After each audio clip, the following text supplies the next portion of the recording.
Stefanus. I studied in James Cook University, Singapore. And I'm Andra. I studied at Murdoch University in Australia. So, what are we going to do today? I don't know. No, we're just joking. We're gonna share about our life experiences studying in Singapore and Australia. So, stay tuned, check it out. Don't go anywhere, guys. For me, one of the reasons why I choose to study in Singapore really mostly because it's not very far from Indonesia. Because if it's not too far, then it's easier for you to come back when you are feeling homesick. Yeah. And also Singapore is very safe for university students, especially if you don't have any family in because I don't have any family member in Singapore, and because it's relatively safe, it's very fun for you if you want to explore, if you want to go around and see the country itself. I think it's very safe, yeah. And of course, I choose to study in James Cook University Singapore because the psychology program is also is the best, yeah, one of the best in Singapore. And also, it's also very known for the local as well to come to the university to study psychology. Sharing. I think for me, it's basically because I studied Murdoch University for my master's, so I have stayed in Australia for quite some time. So when I studied in Paris, I did ask some of my friends about their opinions about Murdoch University, and I got good feedback about it. And I was looking for a diverse kind of university, whereas the other options were predominantly like all Asians, but I was looking for more of a diverse group of people. So I don't just hang out with the same kind, similar background, similar culture, but I get to be exposed to different kind of people, and I feel like it was one of the advantages of going to Murdoch University, because I get to meet people from Australia, and then Vietnam, and a lot of other Southeast Asians, or even like Indians as well. So it was very diverse, and I learned a lot from that.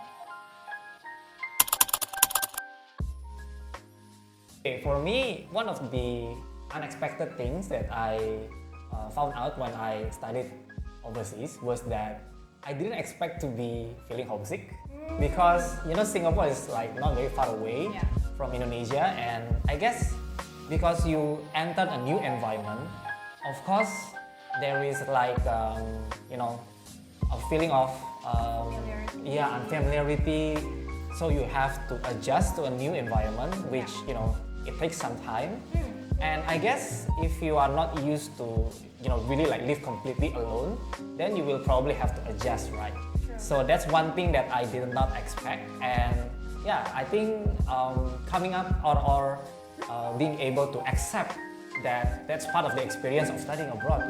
When you feel homesick or when you feel like you're struggling in terms of adjustment, that's very normal, because you are actually in a new environment, and that's why you need some time to adjust. Yeah, definitely.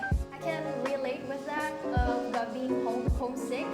I remember my first day going to Australia. I was homesick for like one night, and then I cried on my bed, and that was it. Actually, just one night. So I thank God it was only one night. But I can totally relate with you.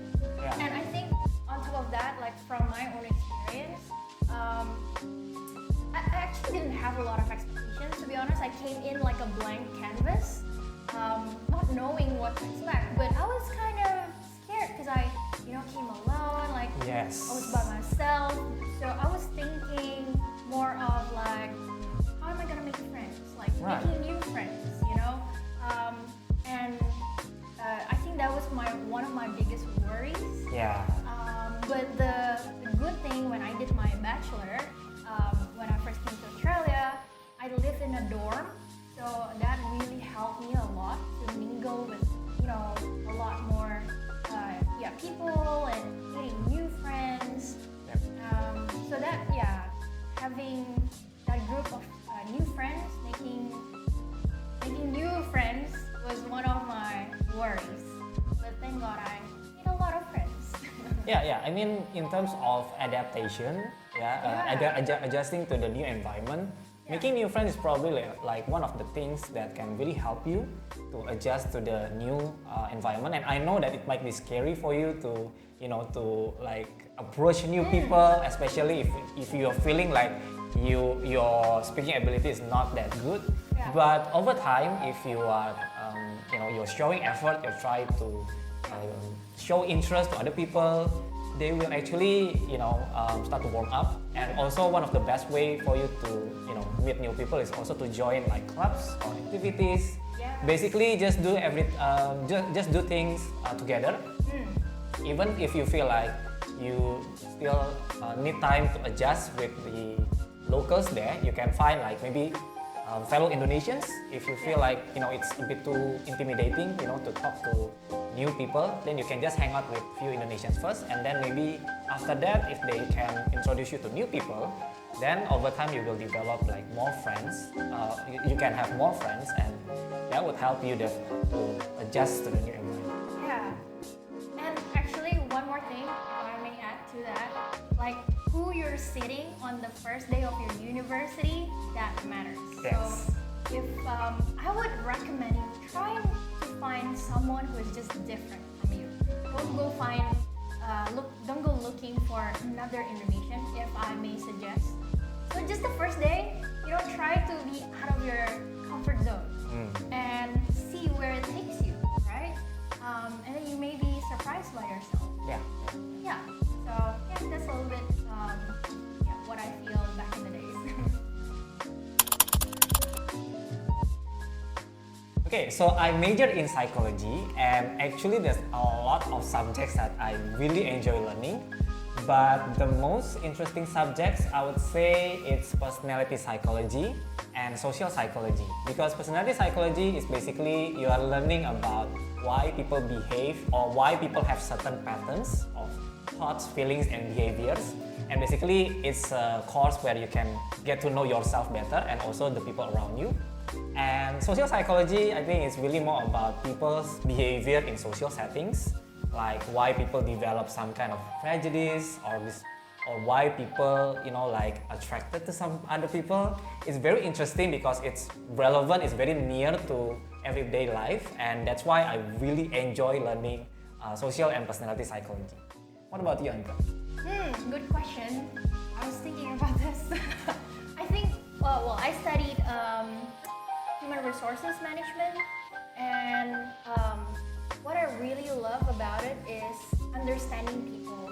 So from like a company perspective, how do we manage people to keep their engagement level high, or like keep, being engaged fully in what you do and how you work? Because let's face it, as humans, normal humans, we get bored sometimes, correct?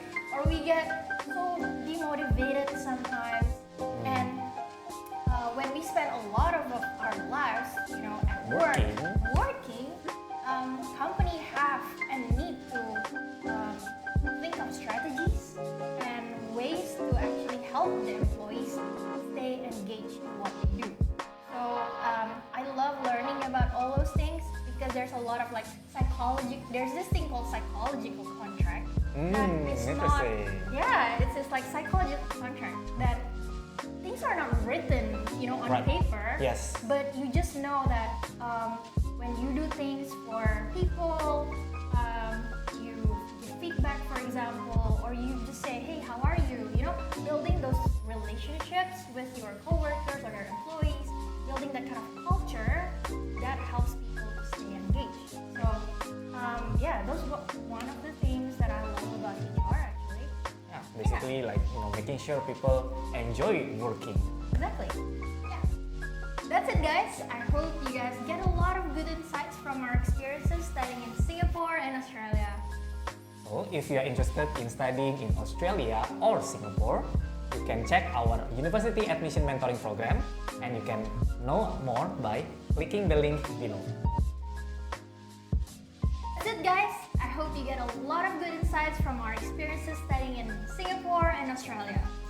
If you're interested in studying in Australia or Asia or maybe Singapore, then you can check our University Admission Mentoring Program. You can find out more by clicking the link below. And don't forget to like, share, and subscribe. And we'll see you in the next video. Bye! Bye-bye!